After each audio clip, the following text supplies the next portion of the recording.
The sound cut through the music like a rifle crack, sharp and sudden, silencing the murmur of 150 conversations in a single heartbeat. Every chair in the reception hall seemed to be pushed back at the exact same moment, the legs scraping against the polished hardwood floor with a unified shriek that demanded attention. It wasn't planned. It wasn't rehearsed. It was a collective reflex, a visceral reaction to something that transcended the champagne, the floral arrangements, and the delicate social etiquette of a high society wedding. 12 men and women, scattered randomly across the room, rose to their feet in perfect, terrifying unison. Silverware clattered against china, dropped by hands that had frozen in midair. Laughter died mid-syllable, choking off into a confused, heavy silence. Even the string trio near the stage, who had been softly weaving through a Vivaldi piece, saw the shift in the air and let their bows fall still, the last trembling note of the cello fading into nothingness. Then a voice carried across the room. It wasn't loud, but it was steady, clear, and possessed the kind of gravelly authority that only comes from years of command. "On your feet," the voice boomed, cutting through the quiet like a blade. "Silver star in the room." My mother's champagne glass froze halfway to her lips, the liquid trembling as her hand began to shake. My brother, Tyler, the groom, stood at the head table, his mouth falling open in a way that made him look like a stunned fish. His bride, Megan, clutched his arm, her eyes darting around the room in panic, trying to understand the invisible wave that had just crashed over her perfect wedding. And my father, the man who had spent 30 years looking at me with a polite sort of detachment, the man who had once told me that the Marines were a waste of a good education and a sensible mind, stared at me like I was a stranger who had just walked into his house and changed the locks. All of it, the shock, the silence, the standing ovation of strangers, happened in the span of maybe 8 seconds. 8 seconds that undid 32 years of silence, misunderstanding, and quiet dismissal. But that moment, that electrifying snapshot of vindication, didn't start at the wedding. It didn't even start in Nashville. It started 3 weeks earlier, on a concrete step in Oceanside, California, with a phone call that felt like a punch to the gut. I was sitting on the back steps of my apartment building, absorbing the fatting heat of a late October Southern California evening. I was about 10 minutes from Camp Pendleton, close enough that I could sometimes hear the artillery thumping in the distance like the heartbeat of a giant. The sun had just dropped behind the hills, finally letting go of the heat it had been holding all day, leaving the sky in that beautiful, bruised transition from purple to black. I had a bottle of warm water beside me and a thick stack of transfer paperwork resting on my knee. After 9 years as a United States Marine, after 2 combat deployments and countless hours in the dust and the heat, I had just been selected for major. The promotion board results had come through the previous Friday. It was a massive career milestone, a validation of everything I had sacrificed, but I hadn't told anyone in my family yet. There never seemed to be the right moment. Our conversations were like 2 ships passing in the dark, brief and superficial, never quite connecting. That's when my phone buzzed, vibrating against the concrete step. The screen lit up with a single word: Mom. When your mother calls on a Tuesday evening, you pick up. That's just how it works. It's a rule etched into the DNA of being a daughter, no matter how old you are or how many miles separate you. I took a breath and swiped the screen. "Hey, Mom." "Rachel, honey, how's California?" Her voice was bright, with that slight Midwestern lilt that always sounded like home, even when home felt a million miles away. She always said California like it was a foreign country, a strange alien land where the rules of nature and decency didn't quite apply. To her, anything west of Indianapolis might as well be the moon. "It's fine, Mom. Warm," I said, trying to keep my voice neutral. "Well, it's already cold here." "Your father had to dig out his heavy coat last week. The wind cuts right through you." We talked about the usual things for a few minutes, the kind of benign small talk that fills the space between people who don't really know each other anymore. We talked about Dad's knee acting up with the weather change. We talked about the neighbor who kept parking his truck in front of their mailbox, blocking the delivery of the catalogs my mother loved to circle. We talked about the new principal at the high school where she taught 4th grade, a man she was convinced was trying to ruin the school district. Normal Indiana life. The kind of life that used to feel like a sweater 2 sizes too small, cozy, safe, but suffocatingly tight. I listened, watching a stray cat wander through the alleyway, nodding at the phone. Then her voice shifted. The brightness dimmed, replaced by a quieter, hesitating tone, the way it does when she's about to say something she's been rehearsing in the mirror. "Sweetheart, I wanted to talk to you about Tyler's wedding." I sighed internally, turning the water bottle in my hands. My younger brother, Tyler, 28 years old, pharmaceutical sales. He sold drugs to hospitals and lived in a loft apartment in downtown Indianapolis. He was engaged to Megan, whose family owned a chain of upscale restaurants across Tennessee. He was the golden boy, the one who never left the Midwest, never missed a Sunday dinner, and never made Mom cry at an airport gate. "I already booked my flight," I said, anticipating the lecture. "November 12th. I'll be there." "Oh, wonderful." A pause, not a comfortable silence, but the kind of pause I've been trained to notice. In the Marines, hesitation usually means someone's about to deliver bad news, or worse, an order you don't want to hear. "Rachel, honey, Tyler, and Megan were talking, and they wanted me to ask you something." I waited, my instincts sharpening. The air around me seemed to cool down a few degrees. "The venue is very elegant. It's at one of those vineyard estates outside Nashville. Megan's family is hosting, and they've put a lot of thought into the atmosphere. It's going to be very cohesive." "Okay." Another pause, longer this time. "They were wondering," she continued, her voice speeding up slightly, rushing to get the words out before she could stop herself, "if maybe you could wear a regular dress instead of your uniform, just for the ceremony and the reception." The crickets in the yard behind my apartment seemed to get louder, their chirping filling the sudden void in my head. "My uniform?" I asked, my voice flat. "Yes, honey, it's just that Megan's family is very particular about aesthetics.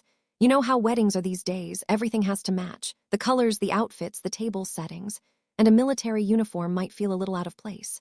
It's so dark and formal. We're afraid it might clash with the bridal party and the decor." Out of place. The words hung in the cool evening air. 9 years of service. 2 combat deployments. Marines I had trained, led, and bled beside. A silver star pinned to my chest by a 3-star general at Camp Lejeune while a band played in the background. And my family thought it might clash with the table settings. I felt a cold flush of anger rise up my neck, but I kept it in check, shoving it down into that dark place where soldiers store the things they can't deal with in the moment. "Did Tyler say that?" I asked calmly. "He just doesn't want anything to feel awkward," she pleaded. "Some of Megan's friends from Nashville, well, they're not really military people. It might make them uncomfortable." "Most people aren't military people, Mom." "You know what I mean." I did. I had known what she meant since I was 17 years old. I took a breath, steadying myself. "Mom," I said carefully, enunciating every word. "When Tyler needed someone to co-sign his first car loan because his credit was trash, who did he call?" Silence on the other end. I could hear her breathing. "When Dad's dental practice almost went under during COVID, when the PPP loans were delayed and the bills were piling up, who sent money every month for 8 months to keep the lights on." More silence. The kind of silence that feels like an admission of guilt. "I didn't do those things in a cocktail dress, Mom. I did them in a uniform." She sighed, a long, shuddering sound that carried all the weight of a woman caught between 2 children she loves, but has never known how to hold equally.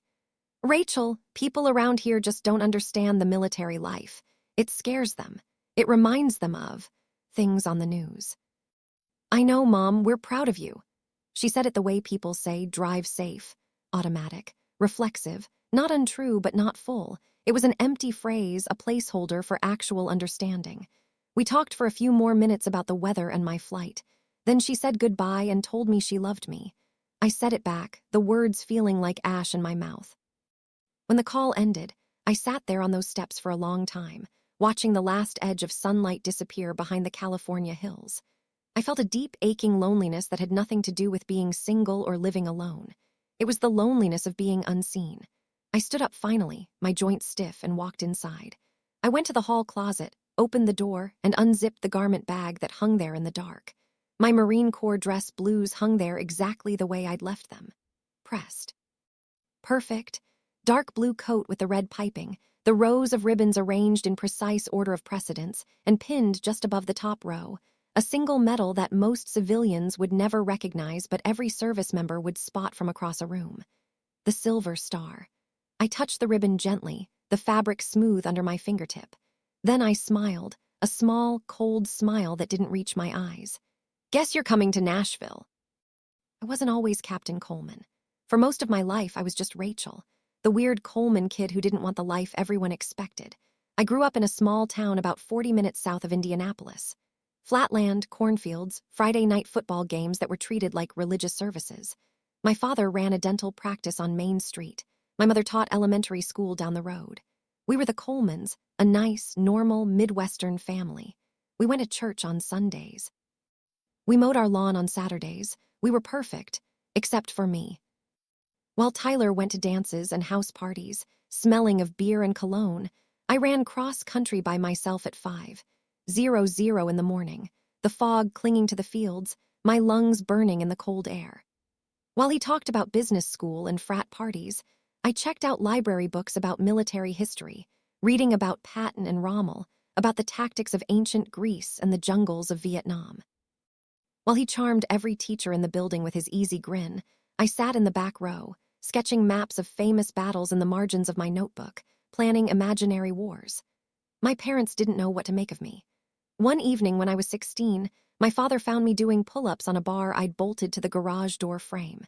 He was coming home from the golf course, dressed in his polo and khakis, holding an iced tea. He stopped and leaned against his car, watching me. "You know," he said, taking a sip, "most girls your age are studying for the SATs or worrying about prom dates." I didn't drop from the bar. I pulled myself up, chin over the metal, and spoke through gritted teeth. "I am studying for the SATs, Dad. I'm also getting ready." "For what?" he asked, genuinely confused. "The Marines," he laughed. Not a mean laugh, but the kind that says he didn't take me seriously, that he thought it was a phase I would grow out of, like a crush on a movie star or a desire to dye my hair blue. "Rachel, you're going to college. End of story. You're too smart to throw your life away like that." So I went to college. Indiana University, English major, just like he wanted. I lived in the dorms, I went to classes, I wrote essays on Shakespeare. But I also joined the platoon leaders class through the Marine Corps Officer Commissioning Program. I spent 2 summers at Officer Candidate School in Quantico, Virginia, while my college friends went to beach vacations in Florida and European backpacking trips. The first summer nearly broke me. Quantico in July is a special kind of punishment. The humidity is so thick you wear it like a second uniform. We ran through red Virginia clay that sucked at our boots, trying to pull us down into the earth. The drill instructors were masters of psychological warfare, existing solely to find every crack in your confidence and drive a wedge into it. They screamed until our voices were gone. They pushed us until our muscles failed. I called home once during that first summer, desperate for a lifeline, just needing to hear a voice that told me I could do it. Mom answered. "How's it going, honey?" "Hard," I said. My voice was hoarse from dehydration and shouting instructions to a squad that couldn't march in a straight line. "Well, you can always come home." That sentence. She meant it kindly. She meant it as an offer of comfort, but it landed like a door closing. Come home, quit, be normal, be the daughter we understand. Be the girl who goes to book club and worries about shoes. "I'm not coming home, Mom." I hung up the phone and went back out into the heat. I graduated from OCS the following summer, thinner, harder, clearer. I was commissioned as a second lieutenant in the United States Marine Corps. I called home with the news, expecting, I don't know what, a parade, a moment of pride. "That's nice, honey," Mom said. "Tyler just got accepted into his MBA program. Did we tell you he's going to Kelly?" Dad got on the phone. "Good for you, Rachel. When are you coming to visit? Your mother misses you." That was it. No questions about what commissioning meant. No interest in what came next. The basic school, MOS school, deployment. Just a quick acknowledgement and then back to Tyler. Life kept moving. I went to the basic school in Quantico for 6 months of infantry and leadership training. Then military occupational specialty school. I chose ground intelligence, a field that put me close to the action in ways my family would never fully grasp or want to know about. My first deployment came 3 years in. Afghanistan, Helmand Province. I was a first lieutenant leading a team attached to an infantry battalion. We gathered intelligence, we briefed commanders, and sometimes, when the situation dictated, we went outside the wire on missions that I still don't talk about at dinner tables. The dust was everywhere. It coated your teeth, your eyes, your food. The heat was a physical weight. I called home when I could. The conversations were always the same. "Are you safe?" Mom would ask, her voice tight.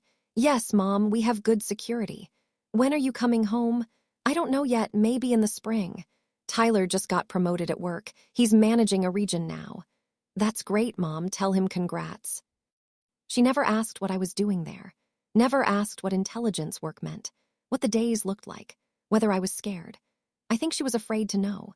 It was easier for her to imagine me sitting in an air-conditioned office somewhere far away, typing on a computer, than to picture the truth, that I was living in an outpost, wearing body armor that chafed my skin, sleeping on a cot, and watching the sky for mortar rounds.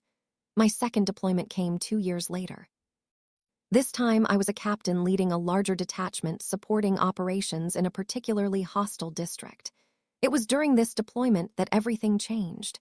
The details aren't something I share casually.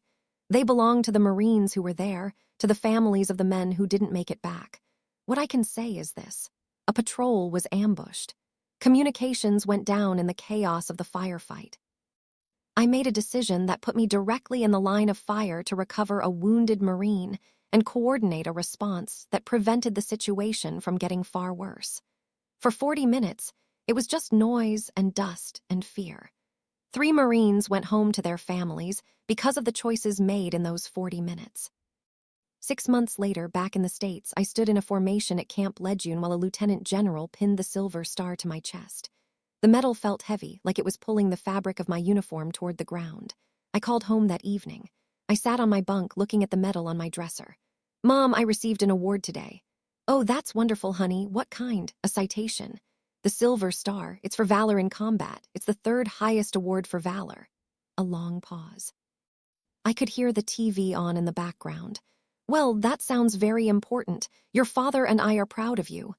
Then, without missing a beat, Tyler and Megan just put a deposit on the wedding venue. It's a vineyard. Isn't that exciting? I sat on my bunk that night and stared at the ceiling for a long time. The Silver Star is a big deal. Fewer than a handful are awarded each year across the entire Marine Corps, and my mother had given it the same weight as a wedding deposit. But I wasn't angry.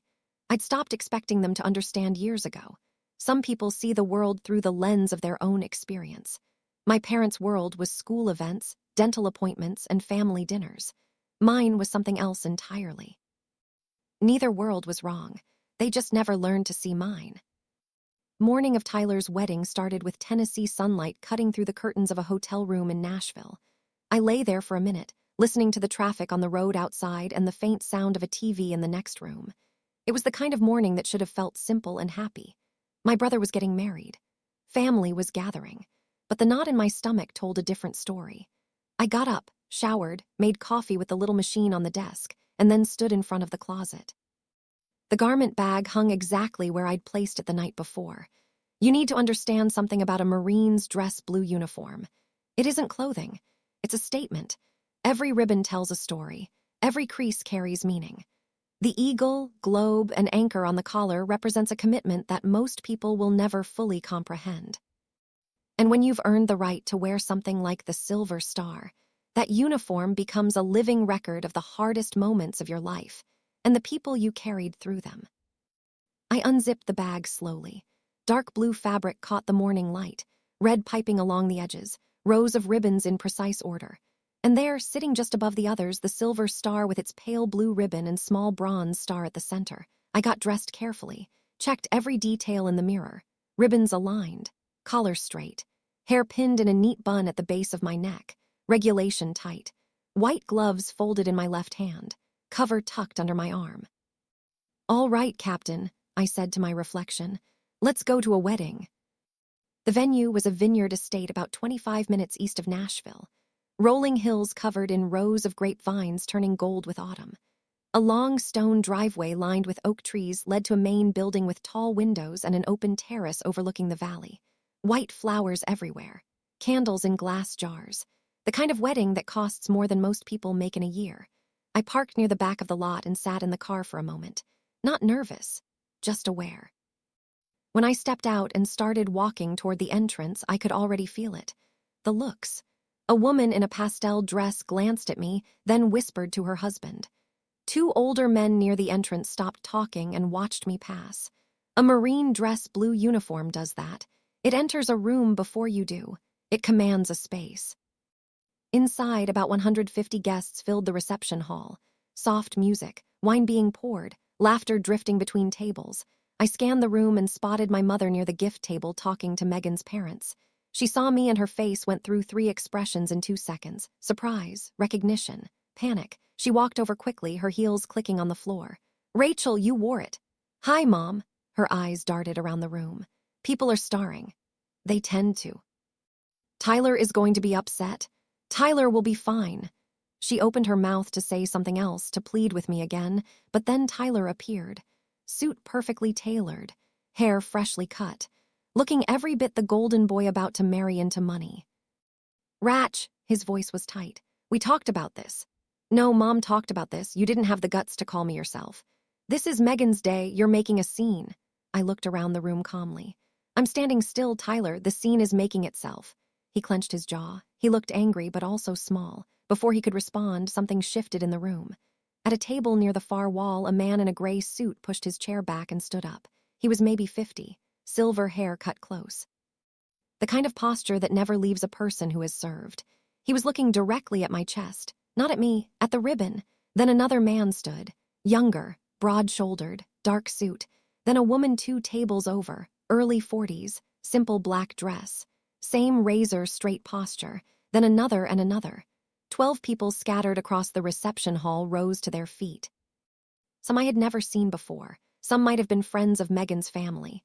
Relatives, guests I'd never met, but every single one of them recognized what they were seeing. Marines, soldiers, veterans, people who understood. The room went quiet. The music stopped. Then the first man, the silver-haired one, spoke. His voice carried across the hall with the kind of authority that doesn't come from volume. It comes from years. "Silver star in the room." He didn't salute. None of them did. We were indoors, uncovered, but they stood at attention. 12 people, backs straight, eyes forward, honoring not me but what the ribbon represented. The Marines who survived because of what happened that day in Helmand. 150 guests turned to stare at me, Tyler's face drained of color.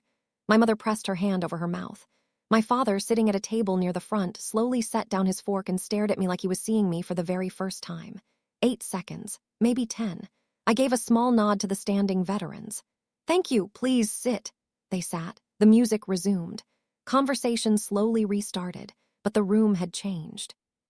Something invisible had shifted, and everyone in that hall could feel it. I walked to an empty seat near the edge of the room and sat down quietly. The best responses are never loud. Ceremony happened about 30 minutes later on the terrace overlooking the vineyard. Tyler and Megan exchanged vows under an arch covered in white roses. The hills behind them glowed with late afternoon light. It was beautiful. Megan looked radiant. Tyler looked like a man who had just realized the world was larger than he thought. During the reception, the approaches began. One by one, guests came to my table. The silver-haired man arrived first. He extended his hand. "Colonel Davis, retired." "Army, 26 years. I stood and shook his hand firmly. "Captain Coleman, Marine Corps." He studied my ribbons carefully. Then his eyes settled on the silver star. "I know what that costs," he said quietly. "My son earned a bronze star in Fallujah. He told me once that the hardest part wasn't the fight. It was coming home to people who didn't understand." "Your son is right." He nodded once, then returned to his seat. Others followed. An elderly woman whose husband had served in Vietnam. A young man who told me his sister was currently deployed with the Navy. A middle-aged couple who simply shook my hand and said, "Thank you." Each conversation was brief, respectful, genuine. The kind of moments that remind you why service matters beyond the battlefield. Across the room, Tyler watched every interaction. I could see his expression changing as the evening went on, irritation giving way to confusion. Confusion giving way to something I hadn't seen from him before. Curiosity. My mother sat at her table watching, too, whispering to my father between glances. Later in the evening, the band started playing. Guests moved to the dance floor. The tension that had gripped the room earlier had dissolved into something warmer. I stepped outside onto the stone terrace for air. The November sky over Tennessee was clear. Stars scattered across the dark blue. Rows of bare grapevines stretched into the distance like soldiers standing in silent formation. For a moment, I just breathed. Footsteps behind me. I turned. My father stood in the doorway. He looked older than I remembered. The lines around his eyes were deeper. His hair had gone mostly gray at the temples. For a long moment, neither of us spoke. Then he walked over and stood beside me at the railing. "That man," he said, "the one who stood up first, he called you over after the ceremony. What did he say?" "He told me about his son." Dad nodded slowly, then he looked at my ribbons. "I don't know what half of those mean. Most people don't. That one," he pointed at the silver star, "the one he mentioned, what is it? It's for valor. In combat. Valor." He let the words sit in the air. "What does that mean exactly?" I looked out at the vineyard. "It means I made a decision under fire that helped 3 Marines come home." The silence that followed was the heaviest I've ever shared with my father. "You never told us that," he said finally. "I tried, Dad. I sent letters. I called."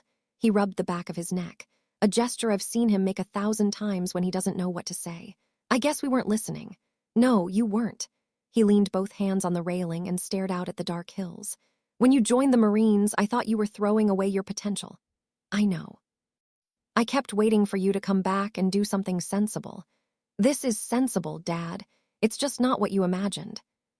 He looked at the ribbons again, then at the eagle, globe, and anchor on my collar, then at me. "I'm proud of you, Rachel." 4 words, he said them slowly. Like each one cost him something, and maybe they did. 32 years of not saying them will do that. I didn't respond right away. Sometimes silence is the most honest answer. Eventually, we went back inside. The reception had reached that warm, loose stage where people are laughing freely and nobody's watching the clock. The cake had been cut. Wine glasses were being refilled. Kids were running between tables. Something had changed while I was outside. People weren't whispering about the uniform anymore. They were approaching openly, asking questions, sharing stories. One older gentleman told me his grandson had just enlisted in the army. A woman about my age said she'd always considered the military, but never had the courage. Colonel Davis came back and introduced me to his wife, who squeezed my hand and said, "Thank you for what you did for those boys." Then Tyler appeared beside me. He looked different, not the confident golden boy who'd asked me not to wear my uniform. He looked softer, rough. "Hey," he glanced at the silver star, then back at my face. "That guy, Colonel Davis, he told me what that ribbon means." "Did he?" "He said fewer than 100 are given out some years across the entire military. That's about right." Tyler was quiet for a moment. "You saved people." "I did my job." "No," he shook his head. "You saved people and I asked you to hide it under a cocktail dress." I could have been angry. A year ago, I might have been. But standing there in my dress blues, surrounded by strangers who understood me better than my own family, I realized anger wasn't what I needed. Understanding was. "You didn't know, Tyler." "I should have." Megan joined us then. She looked at my uniform and smiled warmly. "My grandfather was Army," she said. "He would have been the first one standing tonight." "He raised a good family," I told her. Tyler cleared his throat. "Before everyone leaves, would you stand with us for a photo?" I raised an eyebrow. "With the uniform," he actually laughed. "Especially with the uniform." We gathered near the tall windows at the front of the hall, Tyler and Megan in the center, my parents on one side. Me on the other. The photographer positioned us against the backdrop of the vineyard lit up with string lights under the Tennessee sky. "Everyone smile," she said. As the flash went off, my father leaned close and whispered, "Your mother's already planning where to hang this." For the first time in years, I felt something I hadn't expected. Not pride, I had plenty of that. Something quieter, belonging. That was 3 years ago. Time has a way of smoothing edges if you let it. I made major 6 months after the wedding. The promotion ceremony was small, held at Camp Pendleton on a Tuesday morning with a handful of fellow officers and a warm California breeze. This time, when I called home, the conversation was different. "Major Coleman," my father said. "That sounds important." "It is, Dad. Tell me about it. I want to understand." He meant it. He asked questions for 20 minutes. Real questions. "What does a major do differently from a captain? How many Marines do you lead? What's your next assignment?" He even took notes. Mom told me later he keeps a little notebook by his recliner now where he writes down military terms so he can follow along when I call. My mother, meanwhile, discovered a talent she never knew she had. She became the most aggressive military bragger in central Indiana. At church, at parent-teacher conferences, at the grocery store. "Did I mention my daughter is a major in the Marine Corps?" she says to anyone who will listen. "She earned a Silver Star. Do you know what that means?" The first time she said it in front of me during a visit home, I nearly spit out my coffee. Tyler changed, too. Not dramatically. Real people don't transform overnight, but he started volunteering with a veterans housing nonprofit in Indianapolis, building ramps, fixing plumbing, helping vets navigate paperwork. He called me once to ask about VA benefits for a Vietnam veteran whose roof was leaking. "Since when do you know about VA benefits?" I asked. "Since my sister taught me that service doesn't stop when you take off the uniform." Megan told me that wedding night changed something in him. "He talks about it all the time," she said. "Those 12 people standing up." He said he'd never seen anything like it. Neither had I, honestly.